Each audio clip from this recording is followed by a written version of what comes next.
माल nutrition के अंदर ज़रूरी नहीं होता कि खाना कम बच्चा खा रहा है वेट लॉस की तरफ जाए। हम लोग जहाँ पे गलती कर रहे होते हैं जिसकी वजह से माल न्यूट्रिशन बहुत ज़्यादा हो रही है, बहुत सारी डिजीज़ ज़्यादा हो रही हैं, वो ये कि हम लोग खुराक को सही तरीके से नहीं ले रहे। जंक फूड की तरफ हमारा यूथ का खास करके रुझान बढ़ता जा रहा है। हम लोग बाज़ार के खाने ज़्यादा खा रहे हैं जिसके अंदर ऑयल की कंसनट्रेशन बहुत ज़्यादा होती है, बहुत ज़्यादा क्वान्टिटी के अंदर ऑयल इस्तेमाल किया जा रहा होता है। बैलेंस डाइट के अंदर ना हमारे 6 फूड ग्रुप्स होते हैं जिसके अंदर हमारे डेयरी प्रोडक्ट्स आ जाते हैं, हमारी फैट्स आ जाती हैं, हमारे सीरियल थे, हमारे फ्रूट्स, वेजिटेबल्स और फिर वेजिटेबल स्टार्च और नॉन स्टार्च आ जाती हैं। अगर हम ओवरऑल वर्ल्ड में देखें तो 2.8 बिलियन लोग जो हैं वो फूड इनसिक्योर हैं। उनको या तो खुराक मिल नहीं रही, अगर मिल रही है तो वो खुराक उनके लिए महफूज नहीं है। तो इस साल जो वर्ल्ड फूड डे 2024 का थीम है वो यही है कि हर एक इंसान को जो दुनिया में मौजूद है उसको खुराक मिलनी चाहिए। हेलो पाकिस्तान, आज़ाद डिजिटल लाहौर से मैं हूं आपके साथ ज़ाहिर महमूद। नाज़रीन, आज दुनिया भर में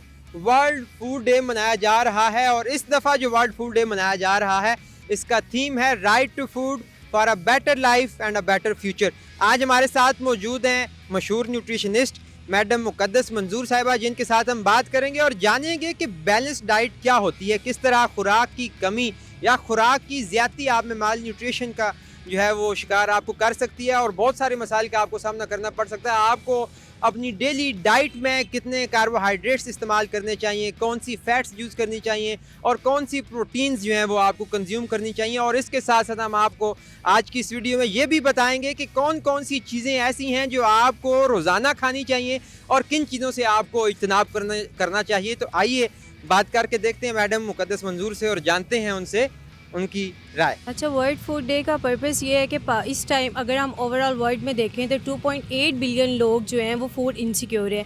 उनको या तो खुराक मिल नहीं रही, अगर मिल रही है तो वो खुराक उनके लिए महफूज नहीं है, वो फूड बॉर्न इलनेस का कर रही है।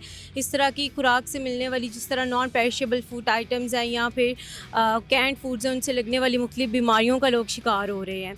तो इस साल जो वर्ल्ड फूड डे 2024 का थीम है वो यही है कि हर एक इंसान को जो दुनिया में मौजूद है उसको खुराक मिलनी चाहिए। अच्छा, जो हमारा मेन थीम है कि right to food for life and better future, ये किस चीज़ के ऊपर जो है वो एम्फसाइज़ करता है? क्या मेन फोकस है कि क्या राइट टू फूड, जो हम फूड तो हम रोज़ सारे ही खाते हैं, मगर वो कौन सी ऐसी फूड है जो हमारी सेहत के लिए अच्छी है या हमें वो लाजमी खानी चाहिए या हम उन चीज़ों का ध्यान नहीं करते अपनी खुराक में? ऐसी कौन सी खास फूड है जो हमारी न्यूट्रिशन का हिस्सा होनी चाहिए? अच्छा, खुराक तो देखें, अगर कोई नहीं खा भी रहा है ना, अगर उसे बिल्कुल भी नहीं मिल रही तो वो एक टाइम का मील फिर भी अफोर्ड कर पा रहा है। तो हम लोग जहाँ पे गलती कर रहे होते हैं जिसकी वजह से माल न्यूट्रिशन बहुत ज़्यादा हो रही है, बहुत सारी डिजीज़ ज़्यादा हो रही हैं, वो ये कि हम लोग खुराक को सही तरीके से नहीं ले रहे। मतलब जंक फूड की तरफ हमारा यूथ का खास करके रुझान बढ़ता जा रहा है। हम लोग बाज़ार के खाने ज़्यादा खा रहे हैं जिसके अंदर ऑयल की कंसनट्रेशन बहुत ज़्यादा होती है, बहुत ज़्यादा क्वान्टिटी के अंदर ऑयल इस्तेमाल किया जा रहा होता है। इसके अलावा मतलब हम लोग घर के यूथ है, हमारे बच्चे हैं, वो घर के खानों पे फोकस नहीं करते, बाहर के खानों पे उनका फोकस होता है। उसके अलावा हम लोग ये देखते हैं कि जो फूड हम लोग ले रहे हैं जिसकी वजह से ज़्यादा इश्यूज़ होते हैं फूड के, वो ये है कि जैसे कैंड फूड्स हैं वो हम लोग उसकी एहतियात नहीं करते जिसकी वजह से बहुत सारी फूड बॉर्न इलनेस होती है। हाइजीनिक जो है हमारी कंडीशंस हैं फूड को लेके वो अच्छी नहीं है जिसकी वजह से डायरिया, इस तरह की जो है फूड रिलेटेड इश्यूज़ हो रहे होते हैं, डाइजेस्टिव हेल्थ हमारी डिस्टर्ब होती है। तो फूड फॉर एवरीवन यानी हमारे पास जो मेन फूड ग्रुप्स हैं ना जिसके अंदर मिल्क, फ्रूट्स, वेजिटेबल्स आ जाती हैं, हमारे होल ग्रेन्स आ जाते हैं, उस एक पर्सन को चाहिए कि अगर वो इन सारे फूड ग्रुप्स को कंज्यूम करता है तो उसकी हेल्थ ज़्यादा अच्छे से इम्प्रूव होगी, उसकी हेल्थ बेहतर रहेगी। हम ये अब इस तरह बात करते हैं कि हाँ, एक बंदा, आम बंदा जो एक वक्त की रोटी मुश्किल अफोर्ड कर रहा है तो वो फ्रूट किस तरह से अफोर्ड कर सकता है, वो अच्छे सैलड्स किस तरह से अफोर्ड कर सकता है। तो सैलड की अगर हम बात करें, वेजिटेबल पोर्शन की बात करें तो वही हमारे खीरे और प्याज उसके अंदर आ जाते हैं। अगर हम लोग फ्रूट्स की बात करें तो हम लोग उनको हाई एंड फ्रूट्स पे जाने का नहीं कह रहे, हम उन्हें कह रहे हैं जो इस टाइम सीजनल फ्रूट्स अवेलेबल हैं, जिसमें बनाना आ जाता है। जब एप्पल सीज़न के अंदर आते हैं तो वो डेली एटलीस्ट एक अपने जो फ्रूट की है सर्विंग वो तो लेना, और वो सीजनल फ्रूट से लें। ज़्यादा वो फ्रूट्स जो इस टाइम जिनका सीज़न नहीं है और वो महंगे उन फ्रूट्स की तरफ जाने की ज़रूरत नहीं है। अच्छा, आपने माल न्यूट्रिशन की बात की है, माल न्यूट्रिशन क्या है हमारे नाजरीन जान सकें, ज़रा इसको डिटेल में बताइए और कितने बच्चे इसका शिकार होते हैं, इससे क्या नुकसानात जो हैं वो दुनिया को एज अ होल देखने पड़ रहे हैं? अच्छा, माल न्यूट्रिशन के अंदर ये होता है कि आपके जो ज़्यादातर ये बच्चों से स्टार्ट होती है, ठीक है? जब बच्चे वीनिंग स्टार्ट करते हैं 6 मंथ्स के बाद, तो वहाँ से ये चीज़ स्टार्ट हो जाती है। ये या इसकी 2 कंडीशंस होती हैं, या तो वो मतलब बिल्कुल उसकी जो है वेट लॉस की तरफ जाना शुरू हो जाता है, और एक कंडीशन आती है जिसके अंदर एडिमा बॉडी के अंदर होना स्टार्ट हो जाता है, जिस्म फूलना शुरू हो जाता है। इसके रीज़न्स ये हैं कि पेरेंट्स जो हैं, एक तो वो बच्चे जिस तरह ये बहुत मार्शी एरियाज़ में रह रहे होते हैं, जिस तरह से कि झुग्गियों वगैरह के लोग होते हैं, वो अफोर्ड नहीं कर पा रहे होते, और उनके जो बच्चे हैं वो ज़्यादा होते हैं, तो उसकी वजह से उनके बच्चों को वो पोर्शन नहीं मिल पा रहा होता जो उस टाइम उनकी हेल्थ के लिए इम्पॉर्टेंट होता है। दूसरी चीज़ ये है कि जो अगर कोई पेरेंट अच्छे से अपने बच्चे के लिए अफोर्ड कर रहा है, तो वो अपने बच्चों को पैकेज्ड फूड की तरफ जाने के लिए ज़्यादा कह रहे हैं। और माल न्यूट्रिशन के अंदर ज़रूरी नहीं होता कि खाना कम बच्चा खा रहा है वेट लॉस की तरफ जाए। अगर अपना एक बच्चा जो है वो अपनी डेली रिक्वायरमेंट से ज़्यादा भी खा रहा है, तो वो भी माल न्यूट्रिशन के अंदर ही आता है। बेसिकली जो मेन न्यूट्रिशन है वो ये है कि जितना आपको एक दिन में रिक्वायर्ड चीज़ चाहिए, जिस चीज़ की जितना पोर्शन चाहिए आप उतना लें। आप उससे कम या ज़्यादा लेंगे तो उसके फिर अपने कॉन्सिक्वेंसेस होते हैं। मतलब बैलेंस्ड डाइट जो है वो होनी चाहिए, और मेल न्यूट्रिशन से मुराद खुराक की कमी होगा। खुराक की कमी और खुराक की ज़्यादती दोनों ही माल न्यूट्रिशन के अंदर आती हैं। अच्छा, पॉपुलेशन ग्रोथ भी एक बहुत बड़ा मसला है। दुनिया की आबादी इतनी ज़्यादा बढ़ रही है, दुनिया की आबादी बढ़ने से भी फूड इनसिक्योरिटी के जो है वो मसाइल का सामना करना पड़ रहा है। आप ज़रा इस पर रोशनी डालिए कि इस चीज़ को हम कैसे कंट्रोल कर सकते हैं, आबादी बढ़ने के साथ हम फूड इनसिक्योरिटीज़ को कैसे ख़त्म कर सकते हैं। अच्छा, अगर हम लोग रिसेंट स्टैटिस्टिक्स के देखें तो पाकिस्तान जो है वो 5th लार्जेस्ट है बाय पॉपुलेशन। पाकिस्तान के अंदर अगर वो मरकज़ बहबूद आबादी बने भी हुए हैं, तो लोग वहाँ पे जाना पसंद नहीं करते, वो इस चीज़ को इग्नोर करते हैं। पाकिस्तान की ज़ाहिर बात है पॉपुलेशन बढ़ रही है, और उसके अगर हम लोग उसके कंपैरिजन में देखें तो पाकिस्तान के अंदर जो खुराक की किल्लत है, लेकिन इसके अंदर हमारी एडमिनिस्ट्रेशन का बहुत इंपॉर्टेंट रोल है। पाकिस्तान गंदम का एक बहुत बड़ा प्रोड्यूसर है। अगर हम लोग अपने किसानों की बेहतरी के लिए काम करें, जो किसानों से फिर खुराक ले के उसको आगे डिस्ट्रीब्यूटर्स जो हैं वो अपना रोल प्ले करें, एडमिनिस्ट्रेशन अपना रोल प्ले करे, तो इस चीज़ को काफ़ी हद तक टैकल किया जा सकता है। फूड वेस्टेज के हमारे पास सबसे प्राइम एग्जांपल है ना, वो मैरिज हॉल्स होते हैं। वहाँ पे एक आपके पास खाना आ रहा है ना, तो लोग अपनी जितना उनको रिक्वायर्ड है उससे ज़्यादा डाल रहे होते हैं।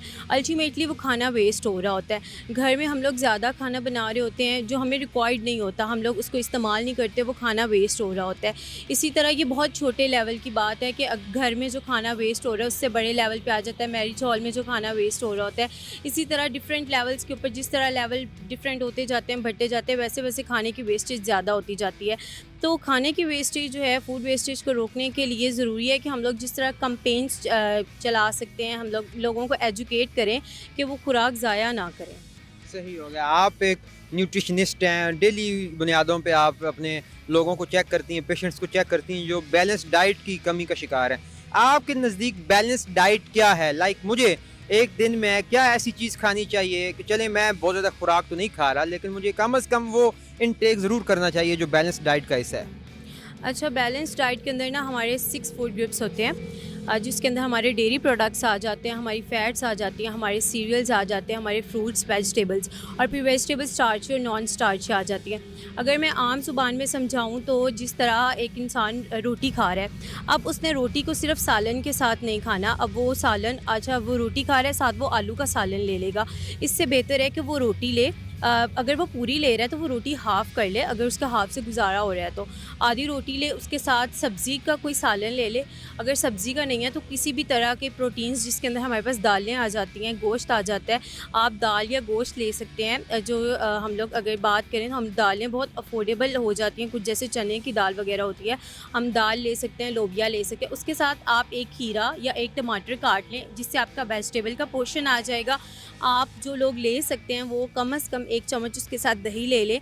इसको हम लोग कहते हैं हमारी एक मील प्लेट जो होती है ना बैलेंस, जिसके अंदर तमाम हमारे फूड ग्रुप्स आ जाते हैं, फैट्स, कार्ब्स, प्रोटीन्स, हर चीज़ इसके अंदर असेंबल हो जाती है एक फूड प्लेट के अंदर।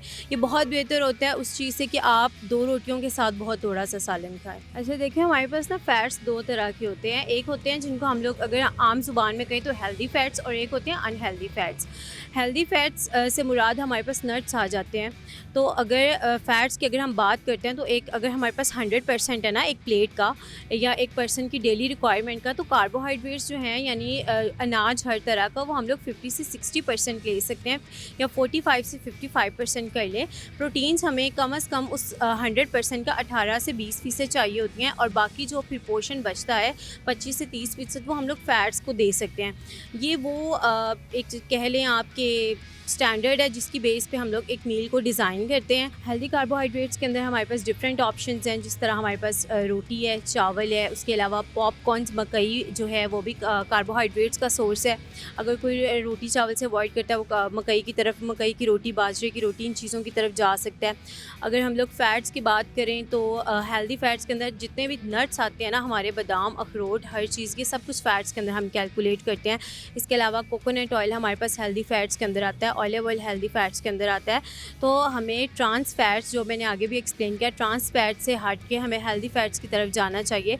और अगर हम लोग घर में कोई चीज़ हमें ऑयल चाहिए भी है किसी चीज़ के लिए, तो आप मिनिमम ऑयल में एक चीज़ फ्राई करें ताकि उस ऑयल को आपको दोबारा यूज़ ना करना पड़े और वो ट्रांस फ़ैट में कन्वर्ट ना। एक रिसर्च के अकॉर्डिंग जो लाहौर का एरिया है, इसके अंदर जितना भी अनपैकेज मिल्क मिलता है ना, खुला दूध जिसे हम आम ज़ुबान में कहते हैं, वो एफ्लाटॉक्सिन से भरपूर होता है। और एफ्लाटॉक्सिन्स जो होते हैं वो तो दूध को गर्म करने से भी ख़त्म नहीं होते, और वो डिफरेंट डिजीज़ का ह्यूमंस के अंदर कॉज करते हैं, डिफरेंट डिजीज़।